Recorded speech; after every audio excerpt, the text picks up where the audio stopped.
Botafogo, do Carrossel Alvinegro, tinha um estilo que não era o mesmo estilo de jogo, mas era um estilo que queria propor o jogo, queria jogar a bola mesmo. Talvez não com aquela saída lá de trás, mas assim, queria fazer alguma coisa diferente do que estava sendo feito. O Fernando Diniz, com o estilo dele, tentou repetir essa coisa da ideia em todos os trabalhos e sempre batia na trave, sempre ficava a mesma coisa.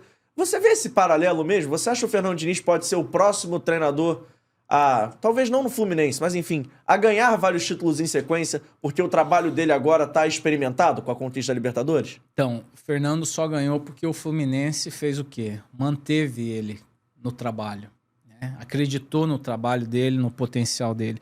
Porque ele já tinha sido treinador do Fluminense, né? E num primeiro momento, ele não ficou. Passou um tempo, ele saiu do clube. Foi para outros clubes, ganhou mais experiência, ganhou crescimento, né? Não só no âmbito pessoal, em relação à questão de gestão, até muitas vezes de pessoas, e a gente sabe, né, o comportamento muitas vezes que o Fernando tinha no passado, em detrimento de algumas situações que ocorreram e saíram de forma ruim para ele, e ele cresceu com isso, melhorou, cresceu como um profissional também. Só que o Fluminense deu a ele o quê? Deu o tempo para ele trabalhar. E quando você tem o tempo e há a crença no teu trabalho, em algum momento você vai conseguir o quê? O resultado, porque você plantou. Se você plantou coisa boa, você vai colher coisa boa. Não existe. A lei da semeadura, ela é perfeita. Se você plantar aqui a maçã, você vai colher maçã lá na frente. Agora, as pessoas muitas vezes querem um resultado imediatista, né? E o futebol ele é muito isso. E aí o Fernando, com toda a sua sabedoria, conseguiu o quê? Construir um Fluminense que foi e trabalhou da forma como ele queria, né? A ponto do que recuperar, por exemplo, o Ganso, fazer com que vários jogadores que talvez em outros clubes não tivessem espaço no Fluminense jogaram e jogaram bem, e outros que, da forma como o Fernando gosta de trabalhar, arrebentaram, que foi o André, foram os meninos aí que foram surgindo, e o clube foi campeão pela primeira vez, né, de uma Libertadores. Com quem? Com o Fernando Diniz. Eu acredito que ele vai, sim, ser campeão em outros momentos, não só no Fluminense, ele vai ter ainda muito mais anos de carreira e vai ser campeão em outros clubes, porque é um cara que agora ele sentiu o que é ser campeão. E quando você tem essa percepção, e não estou falando que ele não tenha sido enquanto jogador, porque ele foi campeão como jogador, né?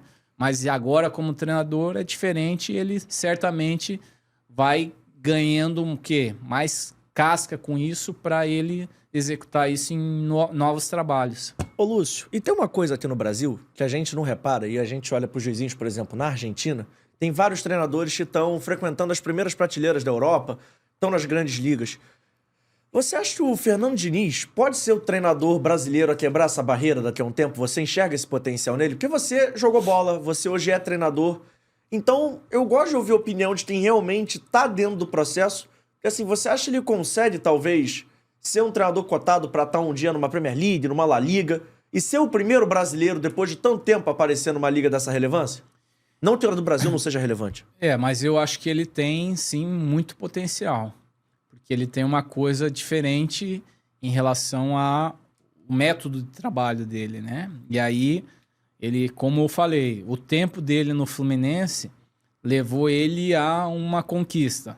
Só que a conquista foi uma Libertadores, gerando o quê? A possibilidade de um Mundial. Eles já sentiram um gosto de uma competição desse nível.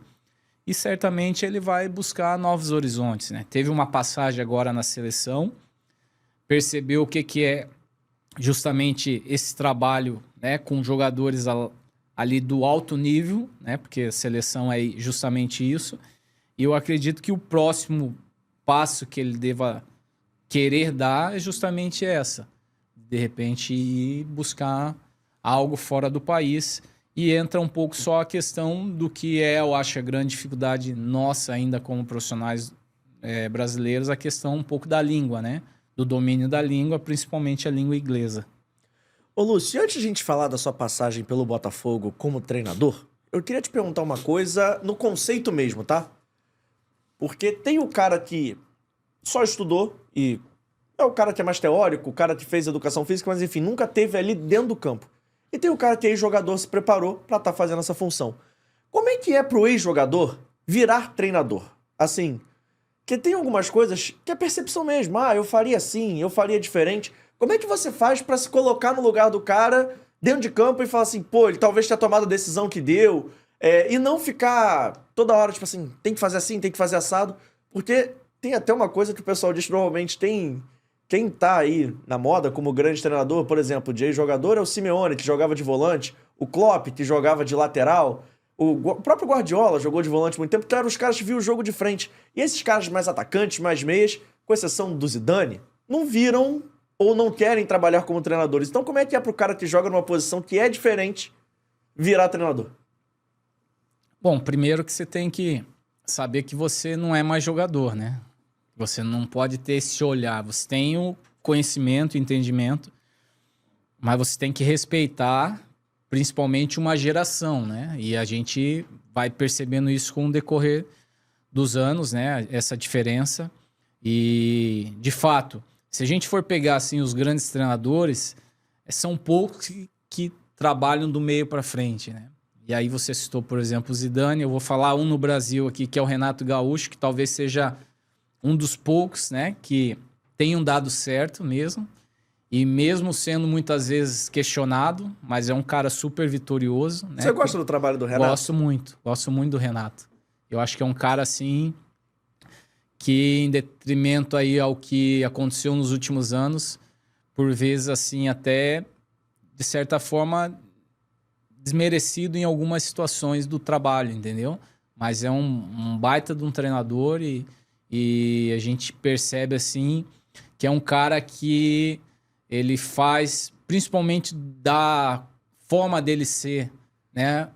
Trazendo um ambiente diferente, assim, pro trabalho dele, né? Porque tem muita questão de muitas vezes falar do que ele fez, né? Da forma como ele trabalhou, dos gols que ele fez. E em comparação, assim, a alguns outros jogadores, né? Que também tentaram ser treinadores, mas não conseguiram trazer justamente essa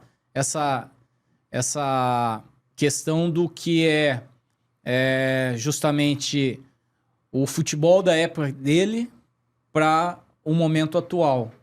E aí a gente percebe a dificuldade, muitas vezes, que o cara que jogou em alto nível tem para ser hoje um treinador, né? Porque muitas vezes vai fazer as comparações, vai ter dificuldade em gerir um grupo. E aí o jogador que foi, digamos, um jogador mais comum, ele já consegue, porque ele vai se preparar diferente, vai conduzir diferente, vai, digamos, respeitar de uma forma diferente, né? Então, a gente percebe muito isso, né, hoje no futebol.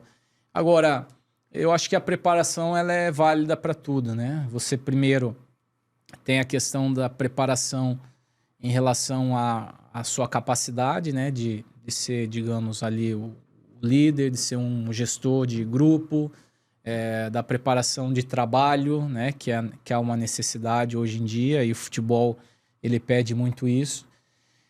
Mas o espaço ele tem para todos, né? Tem por ex-jogador e tem para o cara que vem lá da universidade, que se preparou, que vai ter uma primeira oportunidade no futebol, talvez como um preparador físico, como um auxiliar, mas que daqui a pouco, pelo fato do conhecimento e do entendimento e da bagagem que ele vai tendo em relação ao ambiente, ele vai chegar. E acabou esse corte? Então calma aí. Antes de eu ir embora, não esquece de se inscrever no canal, ativar o sininho da notificação, deixar o seu like e o seu comentário e, claro, seguir as nossas redes sociais. A gente tá no @ForaDoJogoCast em todas as redes sociais, mas pelo visto, estamos expulsando, então vai, me ajuda aí!